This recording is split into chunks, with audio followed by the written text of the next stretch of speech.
All to you, Alon. I almost left the meeting. Cool. Thank you so much, James. It's an honor to be here. Is there any way for us to send a quick questionnaire for everyone to see how many people use serverless, or is it like too complex? If it's too complex, we'll just move on. I think we can just ask and everybody can put a thumbs up on the screen like Yuri suggested. I think that would let's work. do that. So whoever used the serverless framework before, can you please thumbs up on as a reaction? Let me see. It's hard to see. I think we have about 10. Okay. Roughly. Cool. If I counted well. Okay, awesome. So that means that at least some of you will learn something new today, which is awesome. Let me jump in, and the first thing I wanted to do is talk about me. You can see in the picture that I used to have hair. And can someone tell me which computer is on my desk there? Is that Atari? No, it's not Atari. It's actually a computer.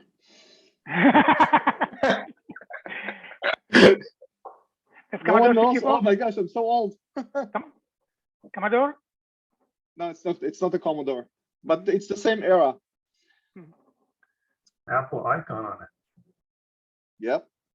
Oh yeah. It's an Apple IIc. That was my first computer. I learned BASIC on it. I was 11, and that's when I fell in love with technology. I later moved on to be a developer for about 10 years, doing mainly web development, different technologies. Most of them are older, like Coldfusion and PHP and the original ASP. Did some Visual Basic as well. Then I moved on to be an R&D manager I was in R&D management for about 15 years. And about a year and a half ago, I joined 𝐓𝐚𝐥𝐤 Invest. It's a startup. And I joined as the head of engineering, but about a year ago, I moved to be an individual contributor again. And I'm now working 3 days a week at 𝐓𝐚𝐥𝐤. So Monday, Tuesday, Wednesdays, I work at 𝐓𝐚𝐥𝐤, and Thursday, Friday, Saturday, Sunday, I work on Sabi.ai, which is my own product. By the way, 𝐓𝐚𝐥𝐤 is a really cool startup. Our goal is to allow every Canadian to be a homeowner. So if you go to the website, you can purchase anywhere between $1 and $1,500 worth of a property. We come out with new properties almost every week. It's a really cool way to own a piece of property in this crazy market. And it's a Rails shop. We are mainly Rails, and we are looking for developers, just so you know. And the other piece that I'm working on is, again, Sabi.ai. I call my product Serenity. And Serenity is a SaaS product that allows companies to streamline their shred processes through timesheets automation, and also take a look at statistical information about the teams. It gives a really good insight into what are the places where the team is having difficulties with in their workflows. So if you work in a company where you still do timesheets and you do them just for the shred purpose, then please contact me. I'm looking now for companies to try out the product and help me with beta testing it. So it's free. Just saying. Cool. Let's move. Now it's enough about me. Serverless Framework. Serverless Framework is infrastructure as code, just like Terraform and CDK and Cloudformation. So it's not different from that standpoint, but what's different between it and most of the other ones is that it actually also deploy your code for you. It's not just for the infrastructure. It also deploys your code. In this case, it's usually a Lambda. You can also run your Lambdas locally and also invoke them remotely very easily using serverless, which is another piece where when you do local development, you sometimes want to run your Lambda locally instead of uploading it every time or deploying it every time. When you think about the different ways that those tools work, Terraform have their own language almost. Serverless chose to use Cloudformation. So you can look at Serverless Framework as almost like a Cloudformation wrapper. But you can also extend the Serverless Framework with Cloudformation. So within your serverless file, you can actually add resources using Cloudformation, which gives you a lot of flexibility beyond what the basics that serverless gives you. And we will go over it in the demo. I'm not sure how many of you used Terraform in the past, but Terraform has this something called state file, which can be quite scary because if it corrupts on you for some reason, it's not fun. You kind of have to clean everything manually or fix it manually, and it's like it can be quite onerous. Serverless Framework, because it uses Cloudformation, your state file is really the stack in AWS for Cloudformation. So that's really cool. If you need to go in and you really need to clean everything, you can go into AWS, go to Cloudformation stacks, and delete the stack, and that usually cleans everything for you, which is nice. It's got over 1,000 plugins, and we'll go over some of the plugins that I used in the past. And it's really geared towards Lambda and HTTP API gateway. You know, if you look at something like Terraform or Cloudformation, like they can do pretty much everything under the sun. Serverless Framework is not about that. Serverless Framework is about making the process of deploying Lambdas very, very simple with HTTP API gateway. And then it's free for very small teams. When I say very small teams, it's a team of one. Because the moment you give access to more than one person to the Serverless Framework dashboard, you need to start paying $20 a month per person. So if you have a small team, but you don't mind if everyone uses the same, not even credentials, you can generate an access key per developer. And let's say only you have access to the dashboard on serverless, and people can just use the command line interface to communicate with serverless with their own API keys. That's another option. Any questions so far? I know that I didn't show much, but I can't see anyone. So if you have a question, just speak up. Awesome, clear as mud. Let's move on. The next thing I do is I'll show you the Serverless Framework dashboard. So when you log into serverless, you go to serverless.com and you create an account. It's free. I'm not paying for this version that I'm showing you here. I haven't used Serverless Framework to its fullest yet. I started to use Serverless Framework about a year ago. And let's say the CI/CD portion, I'm not using it at all. I'm using the apps, and pretty much that's it. Essentially, the way it works is you can have your apps set up, and you can create a new app up here. It's literally just a matter of giving it a name. So you can go like this, and you add like a new name for an app. And then under the app, you can have like different services that relate to that app.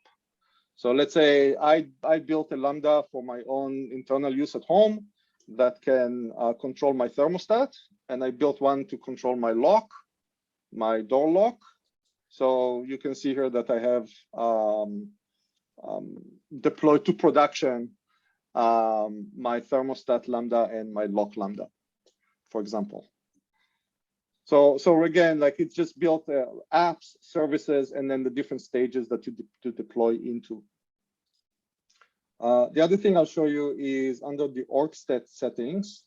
What you need to do when you first start using Serverless Framework is you have to give it providers.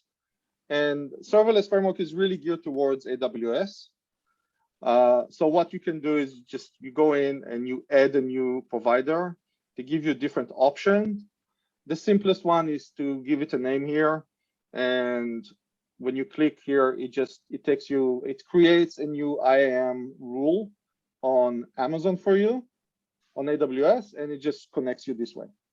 So that's something that you need to do once. If you have multiple AWS accounts like I do, then you will have to do it for each of your environments. But once you have it set up, you can set up one as the default. In this case, I set up integration to be the default one. And then off you go. The other thing that I'm using is the access keys. So when I show you the demo, it will actually be using the command line interface. And when you generate a new key, don't worry, we'll delete it later. You can take it and add it as an environment variable in your command line interface, and then you can log into serverless this way. Let me delete it now. Hopefully, I will delete only the new one. Cool. Any questions so far?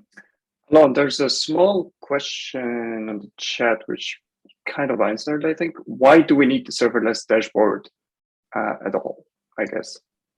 Okay, you don't really need it. It's just a nice way to look at everything that you have deployed. You could, at the same way, you could just go to your Cloudformation and look at your stacks, and you will see the same thing, essentially. This one doesn't have any stacks yet. We will have one once we actually deploy our Lambda. But yeah, that's a good question. But other than setting up your deployment, your providers, which you do need, and creating the access keys, you don't really need it much.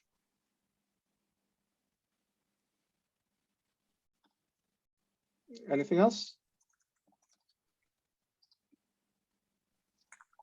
Cool.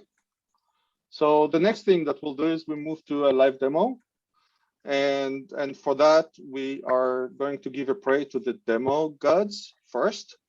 Hopefully, they will not break everything.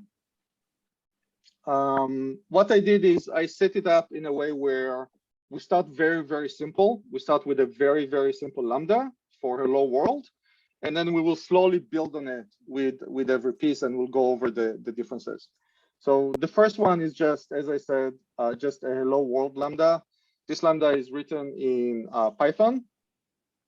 And you can see here that all it does, it just returns status code 200 with hello world body. And the serverless for it is that. So if you recall, I have a learning app in my dashboard, which I already created. And I also created a service called hello. And that's what I refer to in my serverless YAML file. And then my organization is just called Sabi AI. You need to provide the provider, which is the AWS. I don't know if it works with anything else, but it is what it is. In this case, we are deploying a Python Lambda, and we are going to deploy to the US West 2 region. You can use any of the regions, of course. And here you can specify all of your functions. In this case, we have just one function called hello. We actually name it hello. If you don't provide a name, Serverless Framework will use the app and the service and the name from here to create the name for you. So in this case, it will be something like hello learning hello. That's why I named it hello. So it just makes it easier to look at. And the hello handler, all it means is that it will go into this hello file and call the handler function. So as I said before, one of the nice things about a serverless framework is that you can actually run your Lambda locally. So that's what I'm going to do now.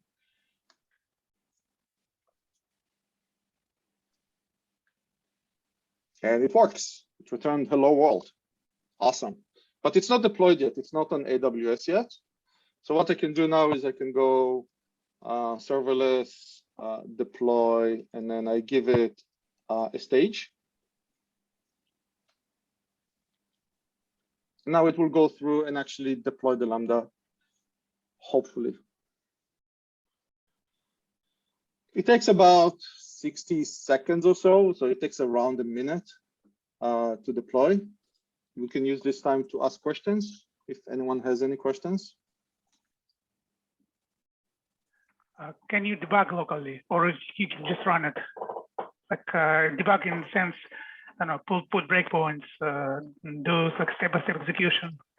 Yes, I can, but that's more like a feature of your version of your development environment. Okay. Yeah. Thanks. Yeah.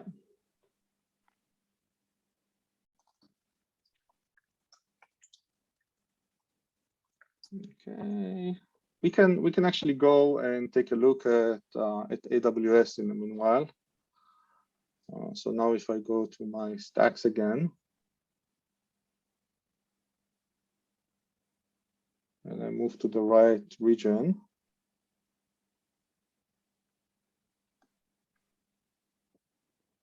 you see that we have a low integration here. It's still update in progress. You can see the resources.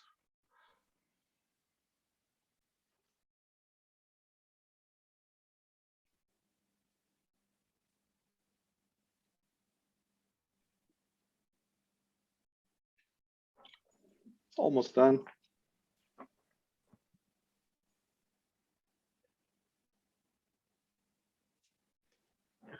So it creates quite a few additional resources besides the Lambda, right? Excuse me?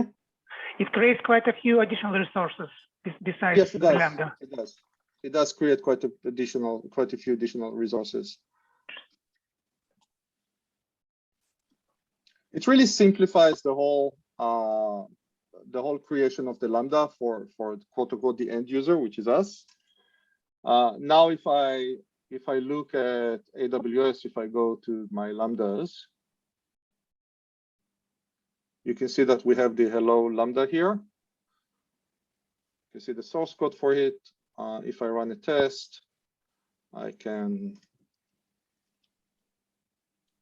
save test, and the Lambda just runs. The next thing that I'll show you is we're going to add secrets, because let's say sometimes you need to have access to the database, and you don't want to store your credentials to the database in your Git repo. So one of the best ways I found to do it is using AWS. What's the name of it? It's Parameterstore. Parameterstore. Not sure if you're familiar with it. If you don't, get familiarized with it because it's awesome. Essentially, what I did is I created a new parameter, a new secret parameter. This is the structure for it, and this is our password. And what I did here, let me just show you the difference between the two files. All we did is we added an environment variable. We call it DB password, and Serverless Framework has built-in integration with AWS Parameterstore. So I just put in SSM and the location, the structure that I showed you before, and that will become an environment variable for the Lambda. And in my code, now I can do I import the OS, and I can do OS to environment variable. So now we actually, hello world, this is the secret password. Let's fix this. If I go to 2.0, deploy, integration.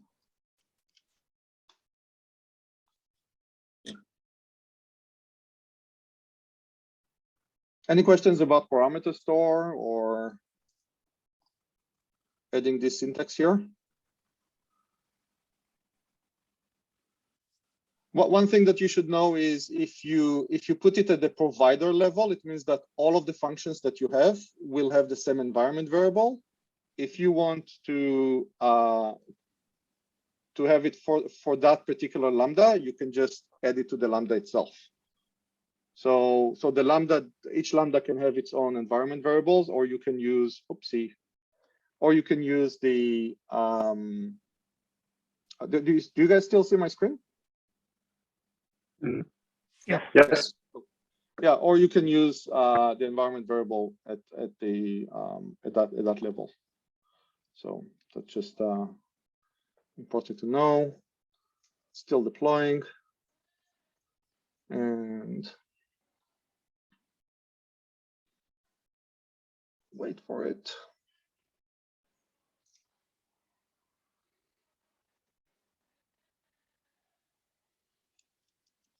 Let's go to our Lambda here. See if we can. It still doesn't have any. Oh, there you go. You can see here the environment variable now is part of the Lambda. And if I run the Lambda, now it gives us our secret password. But that secret password is, of course, not in our GitHub repo. That's all we put in the GitHub repo. Cool. Moving on. Let's make it interesting. Let's add API gateway to it. So this way, anyone in the world can gain access to this Lambda. What we're going to do is we're going to add a few pieces here. So the first thing that we're going to do is we're going to add a plugin, Serverless Domain Manager, that will create a new subdomain for us. In this case, I'm using learning.integration.sabi.ai. So integration.sabi.ai is already set up in my Route 53 as like in the DNS settings as one of my zones. And I already have a certificate for start.integration.sabi.ai. This is just using just the regular AWS certificate manager. I created a new certificate for wildcard integration.sabi.ai. And it will be an HTTP API gateway. And what we do for the Lambda, in order to get it to use it, we're just adding a new event. This event is like a trigger event for the Lambda. We're saying that we want to use our HTTP API gateway. It will be a GET request, and it will be /hello/name. And in our Lambda itself, we are now making it a little bit more complex. I added here, it now returns text HTML instead of just JSON. And I literally have this HTML snippet here. What it does, it will show hi name based on your records. This is how you look like. I'm not sure if anyone is familiar with this website. This is not a this person does not exist. It's a project that uses AI to generate images of people's faces. So those individuals are not real. And it will still show us our password. So let's do, I should have deployed it while we spoke. I'm sorry. Okay, SLS deploy integration. Any questions about what I showed you so far? Questions about parameters. When you run Lambda locally, is some parameters available? Sorry again. Sorry. About SSM parameter store. When you run Lambda locally, is that parameter available as well? Yes. Yes, it is. Okay, cool. Yeah.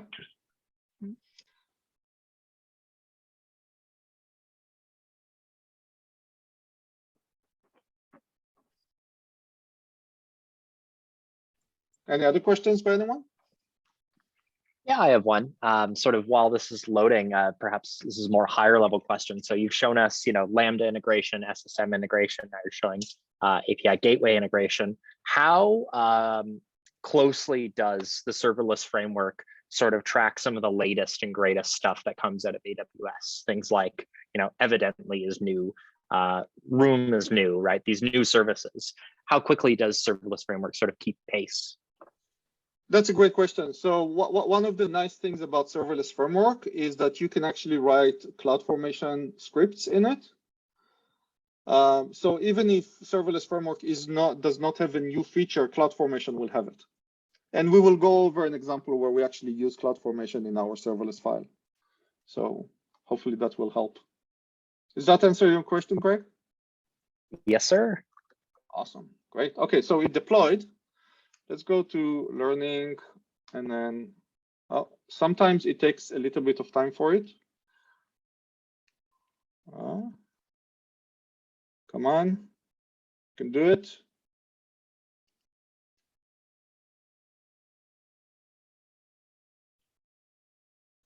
These are, you remember I told you about those gods? That's what I was speaking about. Let's try it here. Yeah, it works. Okay, so it says, hi, Alon. Based on our records, this is how you look like. And this is the secret password that we have. And if I call it with different names, it shows me different individuals. Every time it will show me someone else, which is really cool.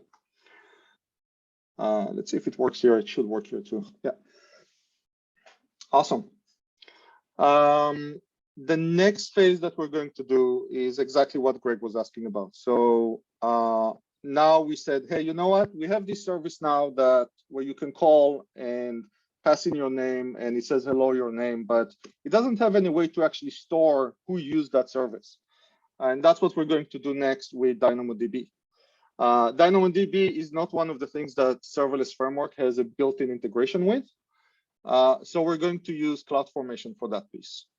And again, I will show you the difference between the two files so you can get a sense of how it looks like. What we have now is a few things. The first thing is I added an IAM role statement because our Lambda will need access to that DynamoDB table that we're going to create. So again, if you put it at the provider level, then all of the functions will get the same permissions. But there is also a plugin in Serverless Framework that allows you to have IAM roles per function. So if you don't want all of your functions to have the exact same permissions, you can get very granular on it. So in this case, we're just giving it DynamoDB scan, which will allow it to read from the DynamoDB table, and we give it a put item, which will allow it to write into the DynamoDB table.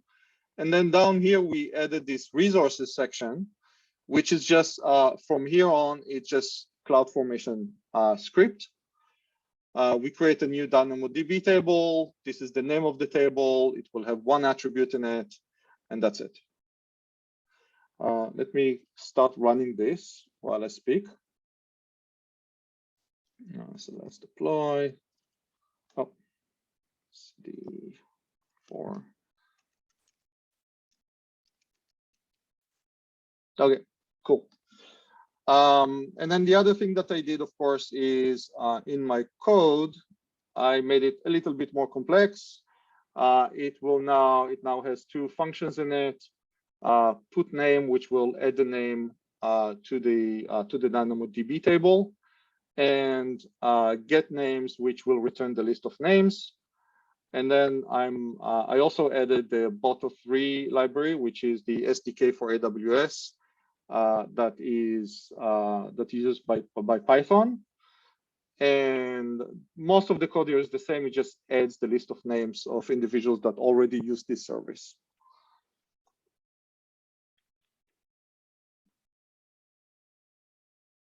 Does this here make sense to everyone? Anyone has a question about this? And if you notice, I'm using here variables, just to pay attention to this. This is the region that we're going to deploy to, and this will be the AWS account ID that we're going to deploy to. So if we deploy to different AWS environments, this will already be working for that. And now our Lambda is deployed, and I can call it again.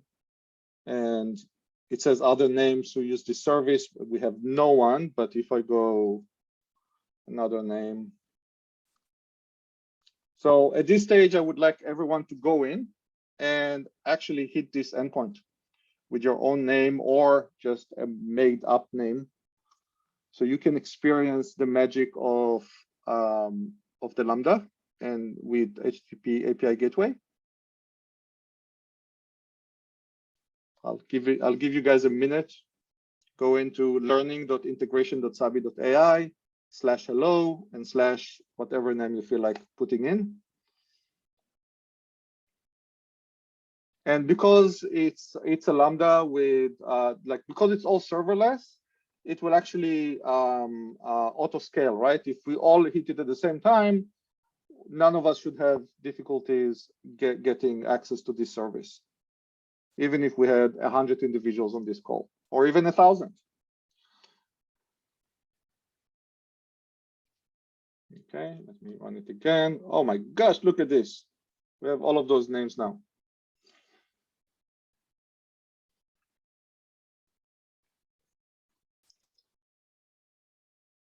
The last piece I want to show you here, almost last, is how to deploy to different stages, because that's another thing that you will need to do at one point. And you already saw one variable, like a couple of variables. We can expand on it. So if I now show you the difference between those two files, I now added an integration and the staging sections. By the way, I can call it whatever I like. These are just names that I chose. And then those two stages will have different domain names. So one of them will be integration.sabi.ai, the other one will be staging.sabi.ai. And now for the custom domain, instead of having it hard-coded as learning.integration.sabi.ai, we're now using this syntax where it goes self, custom, and then custom is just the first item here in the YAML file. Whatever stage we used. So if you recall, when I deploy, I use -s, which is the stage. So in this case, it will be, let's say, integration or staging. .domain name, which will take us to the domain name, and then that. So this string will be substituted in here. And really, that's what I needed to do to make it multi-regional, like multi-environments, you might say. Any questions about this? I don't think that we need to, I don't need to deploy to another stage just to show you that it does the same thing. It will. Any questions before we move on about the variable names?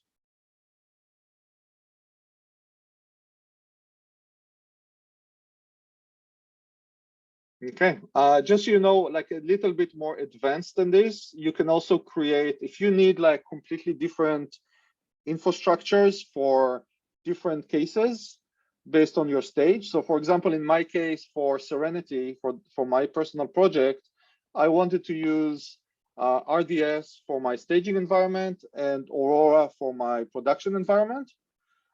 So I was able to use inside those files, you can actually create another serverless YAML file load a different file depending on your needs. So based on those variables. So just a side note. The last thing I'll show you is a quick deployment script. So up until now, we deployed everything for my machine just by running serverless deploy. If you want to, let's say, use something like GitHub Actions, this is an example for GitHub Actions that can deploy one of those serverless YAML files. Essentially, what I do here is I'm saying push on these branches. I'm using a Ubuntu Linux machine. Set the working directory. Get Python in. So because I'm using, in this case, Python, you need Node in order to run serverless, in order to install serverless. So here, down here, we do npm install for serverless. And then we literally just do serverless deploy on the stage. So that's a very simple way to, I'm using the same script pretty much anywhere. And you can use the serverless access key inside the secrets portion in GitHub. And that's how the script gets it from GitHub. And I think that's about it for me. We did the live demo. Oh yes, so useful plugins. So over the last year I used serverless prune plugin, which is it's a plugin that when you keep deploying the same lambdas over and over, eventually you will run out of room in AWS because they keep versions of all of the different lambdas that you deploy. With this plugin, you can say, hey, I want to just keep the last 3, and then it will just keep deleting the previous ones. Serverless Domain Manager, we've seen it during my presentation. It actually creates your Route 53 DNS records for you. It manages them for you. Python requirements is if you have like different modules that you need to include with your, let's say, Python script, it will actually compile it for you and upload it together with your Lambda, which is nice. Same thing with Ruby package. So if you're using a Ruby-based Lambda, you can use that as well to do the same thing. S3 deploy, if you have a folder in your project that has a bunch of files that you need in order for your Lambda to function, you can ask serverless to upload them at the same time that it uploads everything else. Serverless VPC discovery is all of my lambdas that I'm using for my environments are behind the VPC. And the VPC is also created using the Cloudformation scripts. So with VPC discovery, you can actually ask it to find the VPC that you created, and then it deploys it into that environment. And the serverless IAM roles per function, again, I mentioned that before. If you need different IAM roles per function, then that's a good one to use. But as I mentioned, they have over 1,000 of those now. So just you can browse the list. It's serverless.com/plugins. And that's it. Any questions?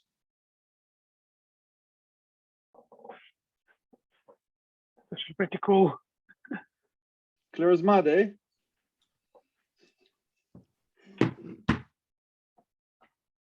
There is a question in the chat from Will. Can you please explain SSM, how to use it with Terraform if I decide to pick Terraform over Cloudformation? Sorry, Sam versus Terraform. Can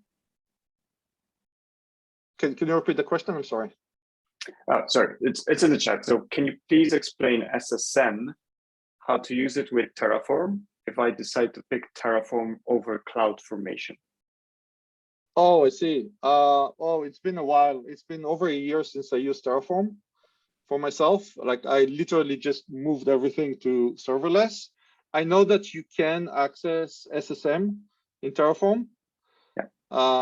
So Googling it is probably your best friend. Yeah, it works pretty much the same way, if I recall, where you just specify your SSM location and it will pick it up.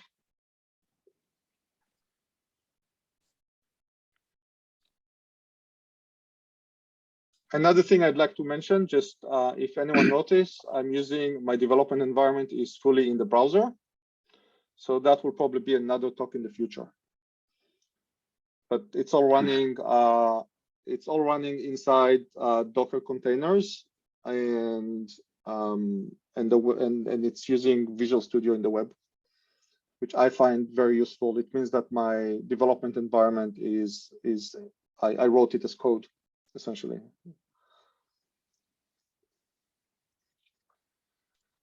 Very cool. Hey, Alon, could you maybe outline some of the challenges that you've had with serverless as opposed to, say, any previous experience doing, using AWS directly or Terraform or what have you? Yeah, honestly, my main hurdle at the beginning was just understanding how to build a serverless file. I know it sounds stupid, but just getting going took me a little bit. Understanding how the plugins work and when you need to use a plugin and when you don't need to use a plugin. And also when I moved from Terraform into serverless, I kept thinking, where's my state file? Like where does it store all of this stuff? So it took me, again, a little bit of time to just figure out that, hey, you know what? It's actually just a Cloudformation stack, and it's safe to delete if I need to start from the beginning. So if I need to start from scratch, it's very, very easy. Let me very, very quickly show you. We're going to use this. If I go remove, then it will now delete everything that we just did. So, but I could do the same thing if I were to go into here and delete this environment and go to AWS. Just move you guys over and go to Cloudformation and the stacks.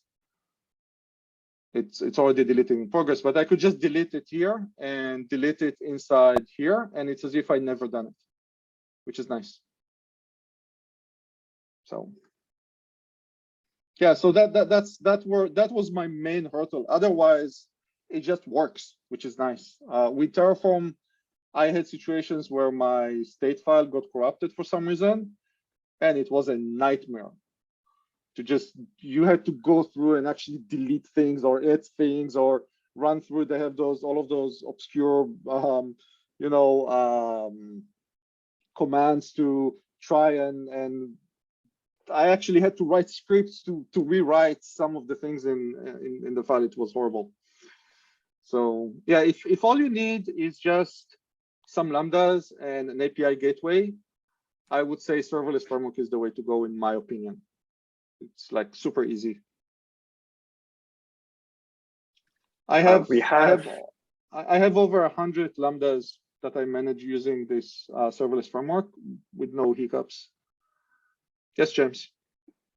I was just going to say there is a note and a question. So Richard would like to connect with you about how you set up VS Code in the browser. Absolutely.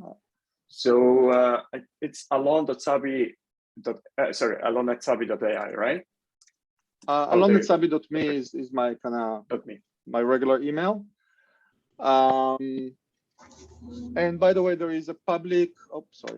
There is a public repo with my development setup. I'll send you the link, James, so you can share it with everyone. Anyone Awesome. who's interested, and you guys can improve on it if you like. It's an open source project. Okay, perfect. The other question, the other thing is a question from Richard as well. I'm really green to cloud computing. Do you have any recommendations for resources to learn AWS? Wow. Oh, that's a big one. A lot. Yeah. There are tons of videos. Like AWS have a reInvent event every year for the past, I don't know, more than 10 years. And they are very good at putting those online. So if you just Google reInvent tutorials, reInvent AWS videos, you can get tons of data about different things. What I like to do with AWS is from time to time just go onto AWS and just browse through all of the services, because they keep adding new services. And sometimes you go like, oh, that's really cool. Now you can do this. And their services are usually quite simple to use. So that will be my recommendation. Just go through, literally open up the list of services that they have. And up here. I would also, if I may add, I would also browse recommend a certification from AWS as well, because that also I find that like pretty helpful. It gives you an overview and also like it's very hands-on. So that's another option. True. And it can get very overwhelming as well. Yeah.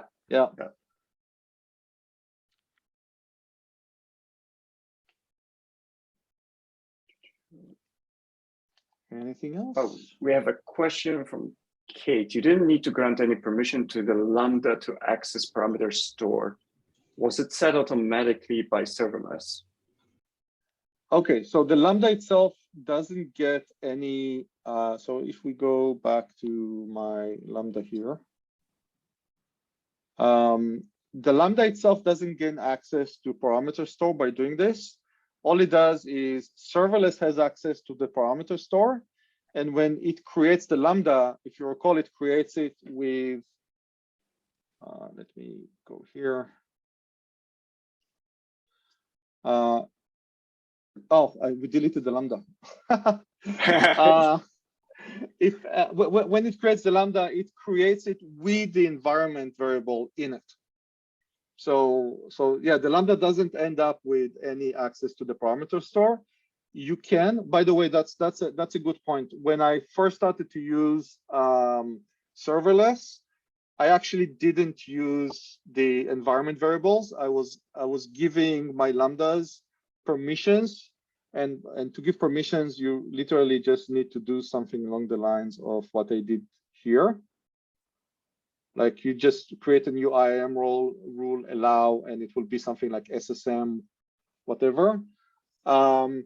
And then my Lambdas were accessing the parameter store in real time, just to grab the information. First of all, there is a bit of a delay because of it, so you get some hit for performance. And in my case, my software is integrating with Jira and Shortcut, which are two different project management solutions. And it was running like thousands of times.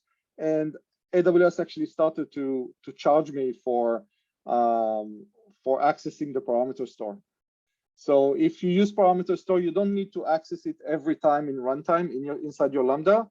Just make it part of your environment variables for the Lambda. That would be my recommendation. I don't think that it's more or less secure if it's inside an environment variable. I mean, if someone accessing your Lambda, at that point, you're probably screwed anyways.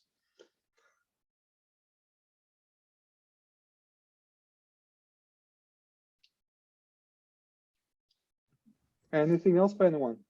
Alon, thanks for your presentation. When I was looking at the serverless YAML file, just imagine that we apply that to a production level, and imagine we have tons of Lambda. So when we have more Lambda, we need to keep adding that to the YAML file. Just wondering, is there a best practice how we're gonna like better manage all the Lambda in here? Like, cause like every time if you wanna add this one more, you need to add this to the functions, right? Yeah, again, you can split your serverless YAML file into multiple files and load them. I don't remember the exact syntax right now, but it's something like include, and then you can include another file inside another file. So you can literally have one that has just the first portion, and then the rest of the functions can be included. So you can have like a file per one. There's also a serverless plugin that will actually split your Lambdas into multiple Cloudformation stacks if you run into the limit of the number of resources that you can create through a Cloudformation stack, because they do have a limit. Yeah, that's really helpful. Thanks. Yeah, no problems. Hey, Alon, I'm not sure if you mentioned it, but do you mind taking a second to elaborate on a cold boot for the Lambdas? Absolutely. So that's this is just in general about Lambdas, not so much just about serverless framework. When you first call a Lambda, after you deploy it, or if it hasn't been used in more than, let's say, 10 or 15 minutes, there is something called the cold boot, which is the time that it takes for AWS to get your Lambda into a running state. And it can vary depending on the size of your Lambda. If your Lambda is quite large in terms of size, then it may take, I don't know, maybe even a second for it to cold boot. Or even I've seen situations where it took even 2 seconds. If your Lambda is very small, it can take around 300 to 500 milliseconds. But once your Lambda is running, if you keep calling it from time to time, let's say if you call it every 5 minutes or every 7 minutes, it will keep it alive. It will keep it warm. And then you don't get that hit. What you do get hit with is, of course, the bill, because every time when you run the Lambda, you pay for it. So one of the things that I've done in my project is at the beginning, at the top of every Lambda, I have if ping, just return, because that means that the Lambda really doesn't do anything. It very quickly returns. And then I have another Lambda that calls other Lambdas to just keep them alive. And you can use, one of the events that you can use with Serverless Framework is you can literally do events. And if I remember correctly, it's something like schedule. And you can say 1 hour or even 5 minutes. I don't remember the exact syntax, but that's approximately how it is. Which we call that Lambda every 5 minutes. And then if that Lambda invokes other Lambdas, then you can keep your Lambdas warm this way. So you don't need a server in order to keep your Lambdas warm. You can use a Lambda to keep other Lambdas.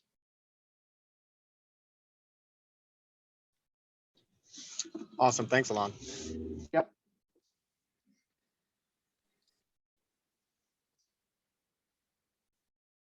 I'd like to remind everyone that I have this product that I'm working on that needs beta customers. So if you work for a company where you still need to do timesheets and you hate it, and everyone hates it, please contact me. Or if you're running a team and you want to have better understanding of what the team is working on, etc., please contact me. Awesome. On that note, I think we can wrap it up. And Alon, maybe you can just switch on your contact details slide just for people to pick that up. But I'll send around everything afterwards as well, just in case. So I'm gonna stop recording, so you're gonna hear the noise again. Oopsie.